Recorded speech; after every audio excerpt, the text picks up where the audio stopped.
Part 1. The Physics of Power and Structural Dynamics. I. The Axioms of Power Literacy. Most people fail at power dynamics because they view the world through a normative lens, how things should be, rather than a descriptive lens, how things are. To achieve power literacy, you must first suspend moral judgment. This does not mean becoming immoral. It means becoming an accurate observer. The core premise: power is not a possession, it is a relationship. It is the capacity to direct reality according to your will, despite resistance. 1. The iron law of self-interest. There is no such thing as organizational altruism. Every action taken by an individual or an institution is an attempt to solve a problem for them. The error: believing your hard work benefits the company, so the company will reward you. The reality: your hard work benefits your manager. If your promotion benefits your manager, you get promoted. If your promotion threatens your manager's status or convenience, you will be suppressed. The rule: you must align your objectives with the selfish interests of those who hold the keys to your advancement. 2. The vacuum principle. Power abhors a vacuum. If you do not hold the frame of an interaction, someone else is holding it. If you do not have a plan for your career, you become part of someone else's plan. Passive participation is the fastest route to becoming a resource to be exploited, rather than a player to be respected. 2. Information asymmetry. Who knows what and why? Information is the currency of power, but it functions differently depending on where you sit in the hierarchy. 1. The principal-agent problem. This is the fundamental disconnect in all organizations. The principal, owner, or CEO wants maximum value. The agent, employee, or manager wants maximum security and minimum effort for maximum pay. Asymmetry. The agent always knows more about the day-to-day reality than the principal. The tactic: agents hoard information to make themselves indispensable. They create black box processes, where inputs go in and outputs come out, but the principal doesn't understand the mechanism. Countermove: if you are a leader, you must dismantle black boxes. If you are an employee, you must build them carefully to ensure job security, but not so opaquely that you are viewed as a bottleneck. 2. Strategic ambiguity versus tactical transparency. Strategic ambiguity: those in power rarely give explicit commands that can be traced back to them if things go wrong. They speak in goals. We need to capture this market, rather than methods. This transfers the risk of execution to the subordinate while retaining the credit for the strategy. Tactical transparency: you share information only when it buys you trust or leverage. Oversharing is a weakness. It signals a lack of impulse control. Rule: never give information away for free, even if the price is just an acknowledgement of your contribution. 3. The meeting before the meeting. Decisions in formal organizations are almost never made in the official boardroom meeting. The event, the board meeting, is a piece of theater designed to ratify a decision that has already been made.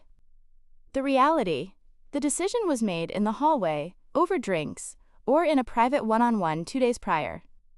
Application: if you walk into a high-stakes meeting hearing the proposal for the first time, you have already lost. You must pre-wire the decision by lobbying key stakeholders individually before the group convenes. 3. Reading incentives, the hidden script. People lie. Incentives do not. To predict behavior, ignore words and audit the reward structure. 1. Stated versus revealed preferences. Stated preference: we value innovation and risk-taking. Revealed preference: the last 3 people who took risks and failed were fired. The person who followed protocol and changed nothing was promoted. Analysis: the organization values compliance and stability. Do not innovate, optimize the status quo. 2. The currency of the individual. Different people operate on different currencies. You cannot pay a status seeker with autonomy, and you cannot pay a security seeker with high-risk equity. The climber currency is visibility. They will sabotage a good project if it's anonymous, and support a bad project if it puts them on stage. Strategy: give them the credit, keep the cash. The lifer currency is security. They fear change. Strategy: frame your radical idea as a standardization of safety protocols. The mercenary currency is money or equity. They have no loyalty. Strategy: transactional honesty. Show them the ROI. The artist or engineer Currency is autonomy or mastery. They hate bureaucracy. Strategy. Protect them from management in exchange for their output. 3. The agency problem in middle management. Middle managers act as insulation layers. Their incentive is often to prevent bad news from flowing up, to protect their bonus, and prevent resources from flowing down, to hoard budget. Detection. If a manager consistently blocks you from speaking to their superiors, they are arbitrageurs of your value. They are selling your work as their own. Bypass. You need a skip-level relationship. You must find innocent, non-threatening reasons to interact with your boss. Boss example. The elevator pitch, the casual cafeteria collision. IV. Formal versus informal power structures. The org chart is a map of responsibility, not authority. 1. The shadow org chart.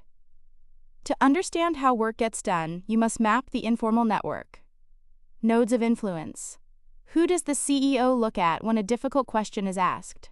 That person holds the real power, regardless of their title. The gatekeepers, executive assistants, EAs, often hold more functional power than VPs. They control access to the scarce resource, the executive's time. Treat EAs with the same deference you treat the CEO. The institutional memory. The veteran engineer or accountant who knows where the bodies are buried. They may have a low rank, but they can veto a VP's decision by citing a compliance-obscure rule. 2. Types of authority. Positional authority. Do it because I am the boss. Weak, brittle, requires constant enforcement. Expert authority. Do it because I know the correct path. Durable but limited to the specific domain. Referent authority. Do it because you like or respect me. The strongest form of informal power. Coercive authority. Do it or you suffer. Effective in the short term. Creates insurgency in the long term. Real-world application. You want to accumulate expert and referent authority so you rarely have to spend your positional authority. 3.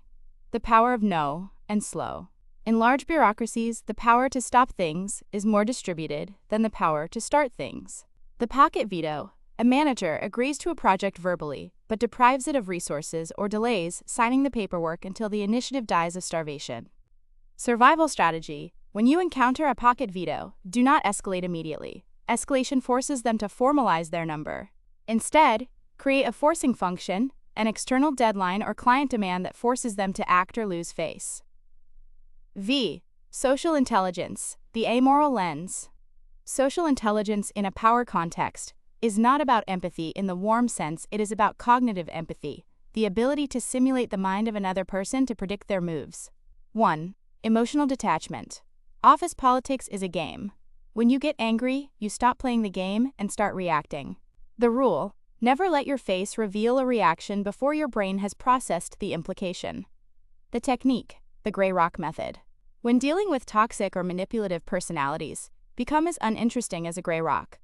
Give them no emotional surface area to latch onto. Monotonic responses, factual statements, no drama. 2. The warmth versus competence matrix. Psychological research shows humans judge others on 2 primary axes: warmth, friend or foe, and competence, capable or useless. High warmth or low competence, the mascot. Liked but not respected. First to be let go in a downturn. Low warmth or low competence, the outcast. Low warmth or high competence, the threat. Respected, but feared or disliked. People will coordinate to take you down because you make them feel unsafe. High warmth or high competence, the leader. This is the target. The hack: if you are naturally hypercompetent and analytical, you must artificially inflate your warmth signals, small talk, remembering names, asking for advice, to avoid being categorized as a threat. If you are naturally friendly, you must demonstrate sharpness and boundary enforcement to avoid being the mascot. 3. Plausible deniability. In social maneuvering, never leave a smoking gun.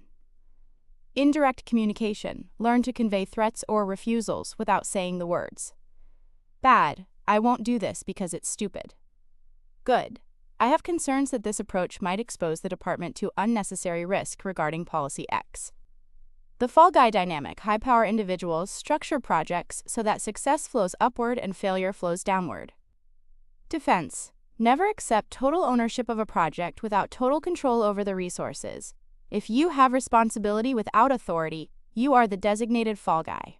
Document your constraints early and in writing. VI. Systems thinking and survival intelligence. You are part of a system. Systems seek homeostasis, stability. If you try to change the system too quickly, it will view you as a virus and attack you. 1. The tall poppy syndrome. In many cultures and corporate environments, standing out too much invites decapitation. Modulation. Do not outshine the master. If you are smarter than your boss, hide it. Frame your brilliance as their great coaching. The 80% rule. Operate at 80% capacity publicly. If you operate at 100%, that becomes your baseline, and you have no reserve tank for emergencies. Furthermore, if you make it look easy, they will just pile on more work. Make it look difficult. 2. Leveraging chaos. Power shuffles during transitions, mergers, leadership changes, crises. Peacetime versus wartime. In peacetime, the protocol masters and bureaucrats win.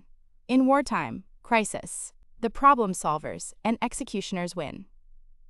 Strategy. If you are a rule breaker or innovator, you need to manufacture or highlight crises to make yourself necessary. If you are a stabilizer, you need to downplay crises to maintain order. 3. The law of dependence. To keep power, you must keep others dependent on you. Don't teach everything. If you automate a process, do not immediately hand over the script. Run the script yourself. You are now the magician. If you hand over the script, you are just the guy who wrote a text file.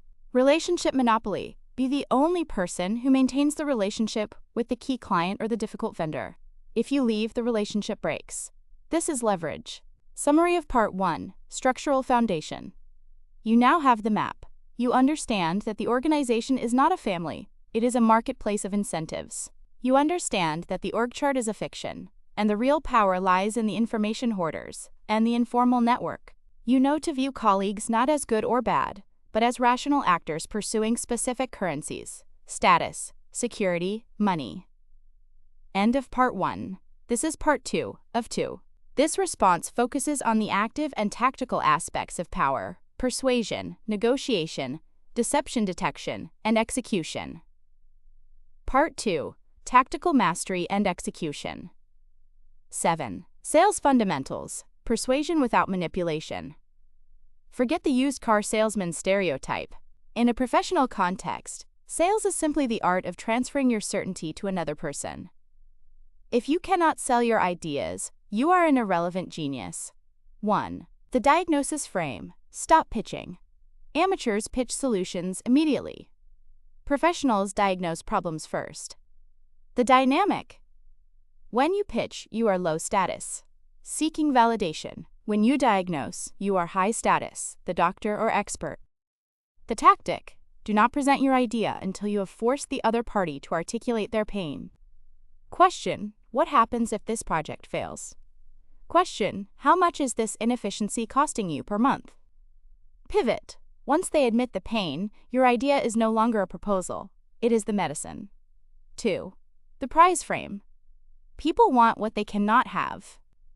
If you seem desperate to close the deal, or get the job or promotion, you repel the buyer. Disqualification. Paradoxically, you become more attractive when you suggest you might not be a good fit. Script. I am not sure this solution is right for you. It requires a team that moves very fast. Are you guys set up for that? Result. They will chase you to prove they are worthy of your solution. 3. Killing objections before they arise. Objections are almost never about the product, they are about risk. Accusation audit. List every negative thing they are thinking about you before they say it. Script. You're probably thinking this is too expensive, that it's going to take too long to implement, and that I am overpromising. Effect. By voicing the fears, you disarm them. You signal high social intelligence and confidence. 8. Negotiation basics, leverage and optics. Negotiation is not about fairness, it is about leverage. It is the distribution of resources based on who needs the deal less. 1. BATNA. The nuclear option. Best alternative to a negotiated agreement. The rule. You are only as strong as your willingness to walk away. If you must have the deal, you have zero leverage. Preparation. Before any meeting, strictly define your walk-away point. If you don't write it down, Your emotions will negotiate against you in the heat of the moment. Application: improve your BATNA before the talk. Get a second job offer before negotiating a raise. Get a second vendor quote before negotiating a contract. 2. The power of silence. Silence creates anxiety. In Western culture, people are conditioned to fill silence because it feels awkward. The tactic: make your ask, then shut up. You: I need a salary of $140K. Them: silence. You: silence. Count to 10 if necessary. The trap: if you speak first, you will bid against yourself. But I can do $130,000. If you wait, they will often reveal their true constraints or make a concession just to end the tension. 3. Tactical empathy and the flinch. The flinch: when they name a price or a deadline, physically react, a wince, a sharp inhale, a pause. This signals that is an insult without you having to use aggressive words. It forces them to justify their number immediately. How questions. Don't say no. Ask how questions that force them to solve the problem for you. Instead of, I can't do that with this budget, say, how am I supposed to achieve that quality with these resources? Result: they either give you more money or reduce the scope. 9. Lying and half-truth detection. Human beings are terrible lie detectors because we look for the wrong signs. Like avoiding eye contact, good liars actually hold more eye contact. 1. Baseline calibration. You cannot detect a lie if you don't know the person's truth baseline. The setup: spend the first 5 minutes of any interaction asking harmless questions: weather, traffic, weekend. Watch their behavior when they are relaxed: blink rate, fidgeting, sentence structure. This is the baseline. The spike, a lie, is indicated by a deviation from the baseline, not a specific tick. If they are usually still but start tapping their foot when you ask about the budget, that is a hot spot. 2. Verbal tells of deception. Distancing language: liars subconsciously separate themselves from the lie. Truth: I didn't do it. Lie: I would never do something like that. Or I did not have relations with that woman. Qualifying language: using phrases like, to tell you the truth, honestly, or as far as I know. Honest people don't need to convince you they are being honest. Repeating the question: this buys the brain time to construct a fabrication. You: did you authorize this transfer? Them: did I authorize the transfer? Number 3. The feet don't lie. People can control their faces, social mask. They rarely control their feet. Observation: look under the table. If their feet are pointing toward the door, they want to leave the conversation, discomfort, or hiding. If their feet are pointing at you, they are engaged.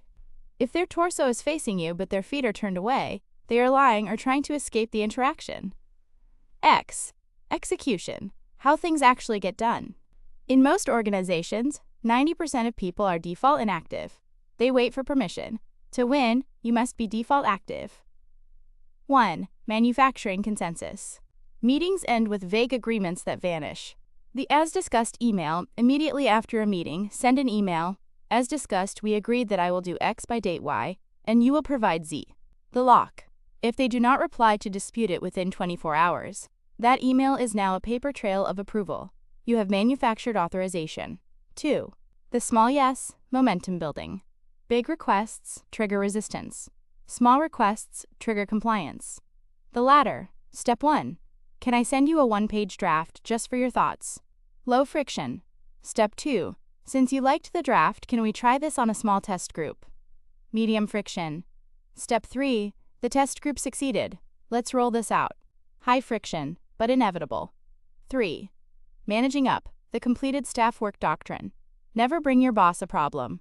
Bring a problem, a solution, and a draft of the decision for them to sign. Bad boss: the vendor is late. What should we do? You are now a burden. Good boss: the vendor is late. I've drafted an email to them, attached, threatening to cancel, and I've lined up a backup vendor. I recommend we send the email today. Do you approve? You are now an asset. 4. Operational security, OPSEC. Assume everything you write on a company device will be read by HR or legal eventually. The rule: if it's sensitive, political, or emotional, Never put it in an email or Slack or Teams. The method, let's take a walk or let's grab a coffee. Plausible deniability is essential for survival. 11. Conclusion, the integrated system. You now have a complete framework for practical power literacy. 1. Structure. Part 1. You see the invisible map. You ignore titles and look for influence, information hoarding, and incentive structures. 2. Navigation. Part 1. You understand that fairness is a myth, and that self-interest is the only reliable constant. 3. Action. Part 2. You do not ask for things, you diagnose problems and offer solutions, sales. You do not hope for agreement, you use leverage and silence, negotiation. 4. Defense. Part 2. You watch for baseline deviations to spot deception and use default active behavior to cut through bureaucratic sludge. Final directive, knowledge of these tools is not enough. You must practice them in low-stakes environments first. Practice the silence technique on a barista or cashier. Practice baseline calibration on your friends at dinner. Practice the flinch when buying a small item. Power is a muscle. It atrophies without use. Go use it. End of Part 2. This is Part 3. Advanced Signaling, Network Mechanics, and Defensive Arts. You have the foundation, structure, and the tactics, execution. Now we move to the nuance of survival, the darker arts of reputation engineering, structural leverage, and defense against predation. These are the tools for the long game. 12. The optics of competence, hacking perception. In a perfect world, results would speak for themselves. In the real world, perception is reality. Your actual competence is irrelevant if your perceived competence is low. You must engineer how you are seen. 1. The competence curse and strategic incompetence. The trap.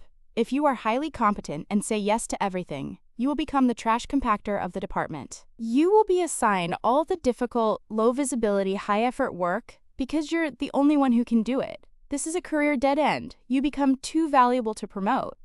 The countermeasure. Weaponized incompetence. You must deliberately be bad at low-value tasks. Example. If you don't want to be the meeting note-taker or the printer fixer, mess it up once. Do it slowly. Make errors. They will stop asking you. Rule. Be excellent at the 20% of work that drives revenue or visibility. Be average or slightly below average at the 80% of administrative sludge. 2. Signal theory and the suit. Humans rely on heuristics, mental shortcuts, to judge value. We assume people who look the part are the part. Costly signaling, a suit, or industry equivalent high-status dress, is a costly signal.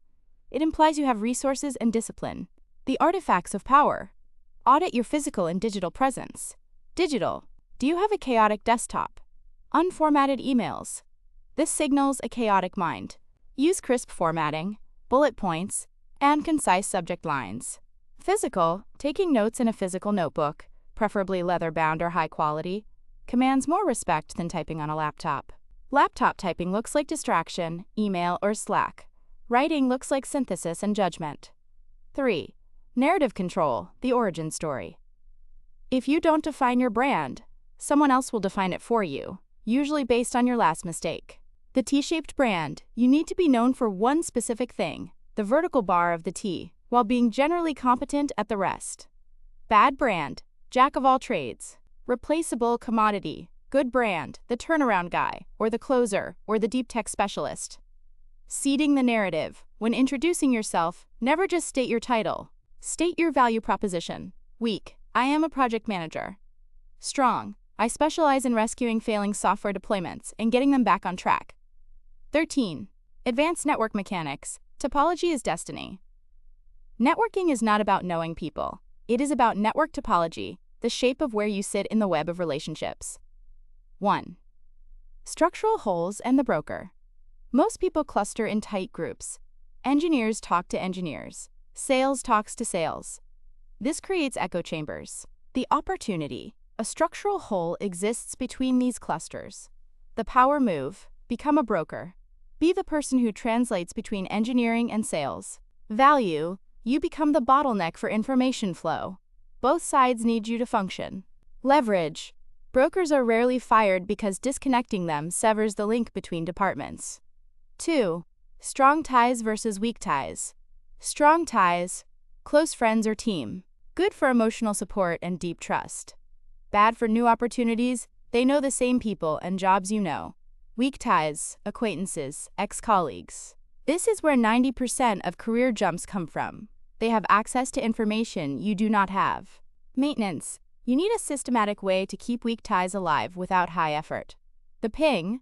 Once a quarter, send a thinking of you or saw this article message to key weak ties. No ask, just value add. Keep the line open.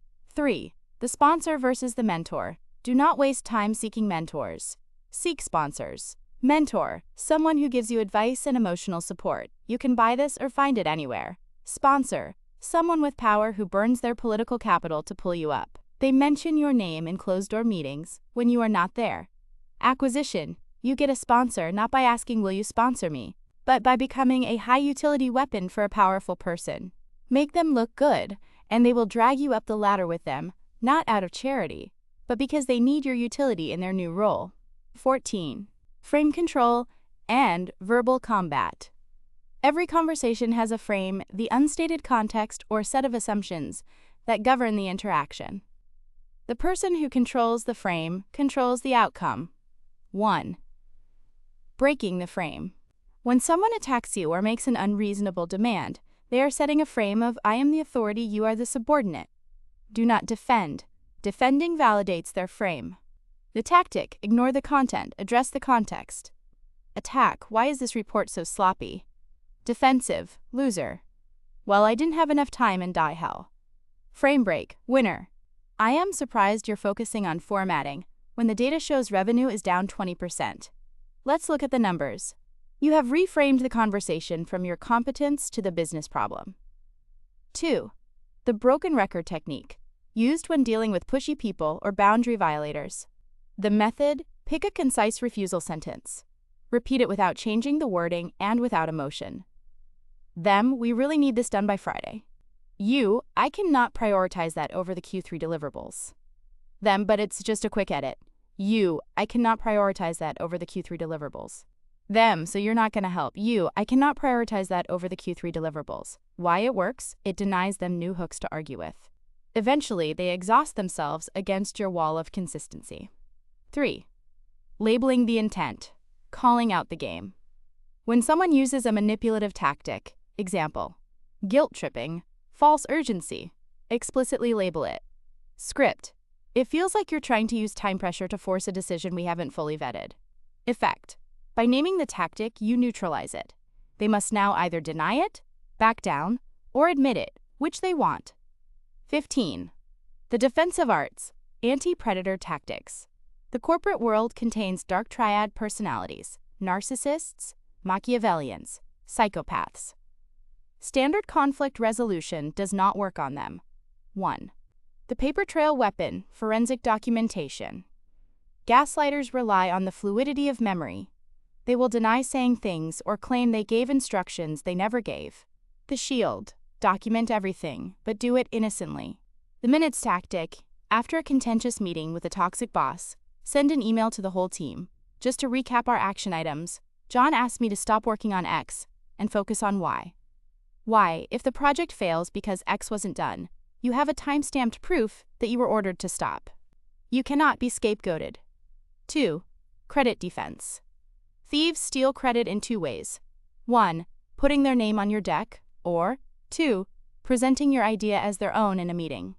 The watermark. Never send raw files, Word, or PPT to a credit thief.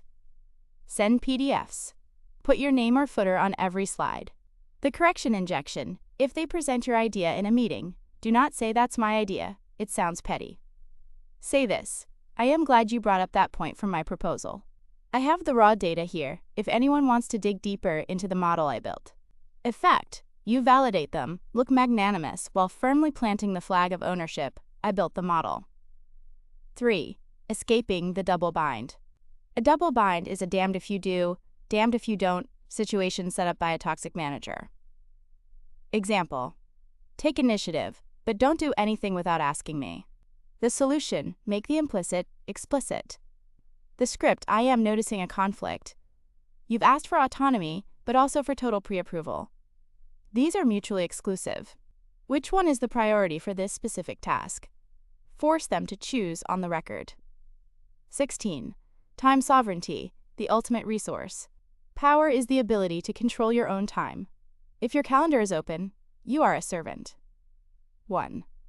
The unavailability tactic. People value what is scarce. If you are always available, your time is valued at 0. Artificial scarcity. Even if you are free, do not accept a meeting immediately. Script, I am fully booked this afternoon.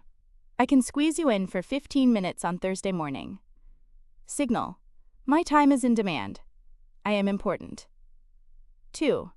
Calendar defense. Time blocking. The rule. If you don't block time for your deep work, the work that gets you promoted, others will fill it with shallow work, meetings that keep you stagnant.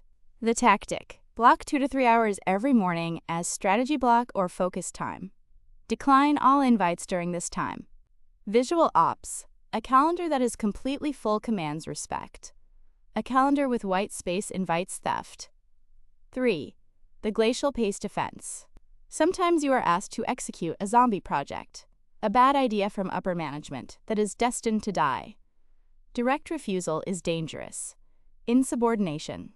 The move. Malicious obedience plus bureaucratic drag. Action.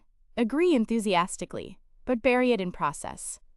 I'd love to do this.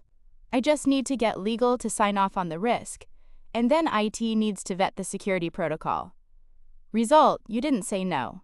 The system said no, or slowed it down until the boss forgot about it. 17. The Prince tactics. High-level strategy.